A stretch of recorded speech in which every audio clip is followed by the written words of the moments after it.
Hi, this is Lee Garrett and welcome to another edition of Screencasts Online. Today we're going to look at the second part of my dive into OmniOutliner, the outlining application from the Omni Group. Now in the first video we looked at how to purchase the application, how to configure rows and columns and spend time organising the data on the screen. Well, today we're going to look a little bit more on how to style the data and make it look good. We'll look at importing and exporting and printing our outlines, as well as start off by creating a new template and look at some more features that this application provides. So let's get to it. Okay, we're going to start this video off by taking some of the stuff that we learned in the first video and creating a brand new template. Now, every time I record a video, I do spend some time doing some research and coming up with a form of outline to try and get things to flow as well as I can. So I've just created a new outline here from a blank template, and we'll look at formatting it into a new one that I can reuse again and again every time I need it.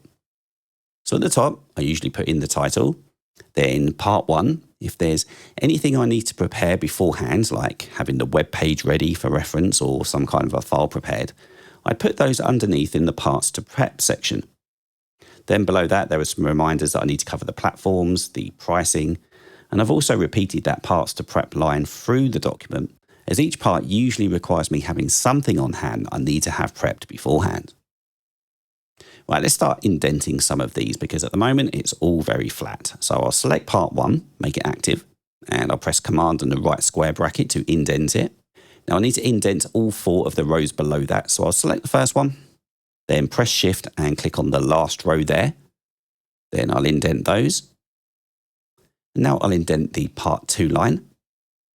And wait, I didn't actually indent those 4 rows above enough. Let me select them again.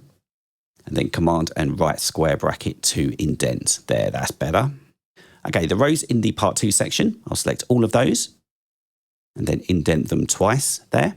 And you'll see that part 4 is above part 3. Well, that is on purpose, don't worry. That's all part of the current parts to prep outline that I'm executing right now. But I'll indent these. And part 3 below, I'll just get these all where I need them. That's just a quick preview of one of this week's Apple-related tutorials from Screencasts Online. Screencasts Online is your premium source of Apple-related video tutorials. All of our members get access to brand new, up-to-date tutorials each week, as well as unlimited access to our entire video archive full of Mac and iOS-related tutorials. You can stream and download all of our videos on your Mac, iPad and iPhone, and even your Apple TV using the members-only Screencasts Online Apple TV app. Membership also includes a complimentary subscription to the digital Screencasts Online monthly magazine, published each month and packed with videos, articles, reviews, as well as hints and tips covering all aspects of the Mac, iPad, iPhone, and all of the other fantastic Apple products.